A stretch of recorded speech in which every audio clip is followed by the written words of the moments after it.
اور ہم جانتے ہیں کہ OIC کانٹیکٹ گروپ کی تو بے شمار کشمیر پہ قراردادیں بھی ہیں، اور جب بھی OIC کا کوئی اجلاس ہوتا ہے یا پھر UN کے سائیڈ لائنز پہ بھی جو UNGA سیشن ہوتا ہے اس کی سائیڈ لائنز پہ بھی ملاقاتیں ہوتی ہیں، اور تقریباً کانٹیکٹ گروپ اپنی قراردادیں بڑی مستقل مزاجی کے ساتھ ایشو کرتا رہا۔ پھر 5 اگست 2019 کے بعد بھی بڑی سخت قراردادیں OIC کانٹیکٹ گروپ نے ایشو کی۔ تو اب ہمیں کیا کرنا چاہیے؟ پہلا تو میرا خیال یہی ہے کہ تھوڑا سا اپنی ڈپلومیسی میں ہم تھوڑی سی جان ڈالیں، اور تمام ممالک کو، جتنے بھی G20 کے ممالک ہیں اور یورپین یونین ہیں، وہاں ہم ڈیمارش پیش کریں،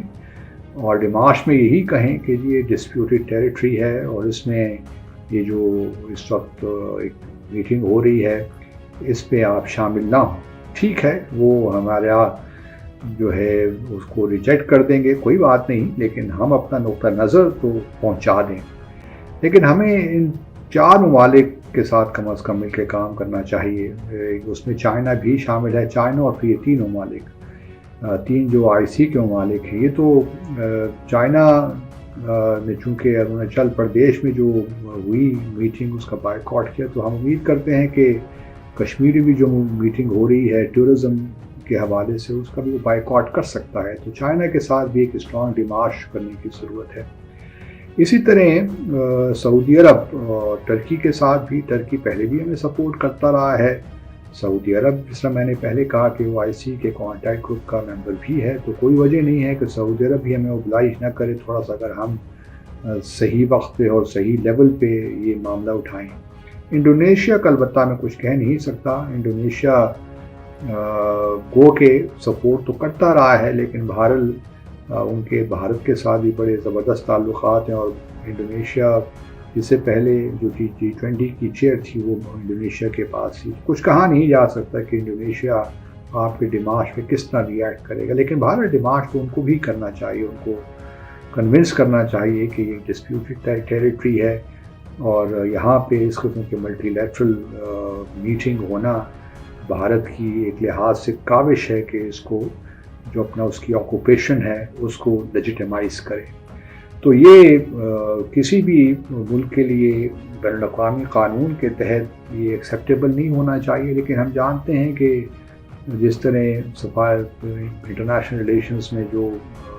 ایک ریئل پالیٹک جو ہوتی ہے بیسڈ آن انٹرسٹ، وہ ہم سب جانتے ہیں، یا پاور، انٹرسٹ، ساری وہ چیزیں ہیں جن کے بارے میں ہمیں علم ہے۔ سعودی عرب کا تھوڑا سا اگر ہم لیول انکریز کر دیں گے، اور ابھی ہمارے پرائم منسٹر وہ جائیں گے بھی سعودی عرب، میاں نواز شریف صاحب بھی جا رہے ہیں، ممکن ہے کہ وہاں کوئی ملاقات بھی ہو جائے۔ میں یہ تو نہیں کہہ رہا کہ آپ اس لیول پہ اس معاملے کو اٹھائیے، لیکن کم از کم ہمارے وہاں پہ سفیر چونکہ اب نہیں ہے میرے خیال میں وہاں پہ، تو وہ بھی ایک بڑا خلا رہ جاتا ہے جب سفیر وہاں اپنی پوزیشن میں موجود نہ ہو۔ لیکن کسی لیول پہ اس مسئلے کو اٹھانا چاہیے۔